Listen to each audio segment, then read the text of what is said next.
జ్యోతిష శాస్త్రం ప్రకారం వృశ్చిక రాశి వారికి అధిపతి పరాక్రమ గ్రహమైన కుజుడు.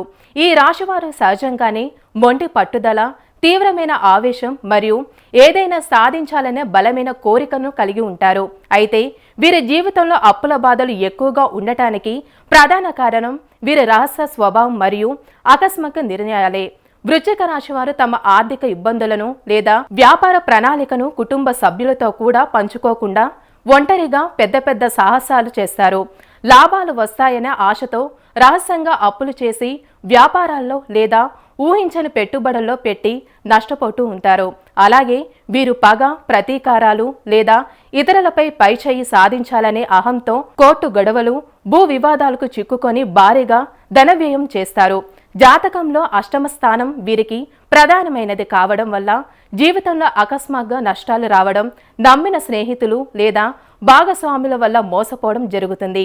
ఆదాయానికి మించిన ఖర్చులు, పంతాలకు పోయి చేసే అప్పులు మరియు సరైన ఆర్థిక క్రమశిక్షణ లేకపోవడం వల్లే వీరు తరచూ అప్పులు ఊబిలో కూరుకుపోతూ ఉంటారు. చూశారు కదా, ఇప్పుడు మనం చెప్పుకున్న ఈ రాశివారి లక్షణాలు మరియు అప్పుల బాధ కారణాలు మీ జీవితానికి ఎంతవరకు సరిపోతాయో తప్పకుండా కింద కామెంట్ చేసి మాతో పంచుకోండి. ఈ వీడియో మీకు నచ్చినట్లయితే లైక్ చేయండి. మరిన్ని ఇలాంటి ఆసక్తికరమైన జ్యోతిష విషయాలకు మరియు ఆధ్యాత్మిక సందేశాల కోసం మా భక్తి భాస్కర ఛానల్ని ఇప్పుడే సబ్స్క్రైబ్ చేసుకోండి. జై శ్రీరామ్.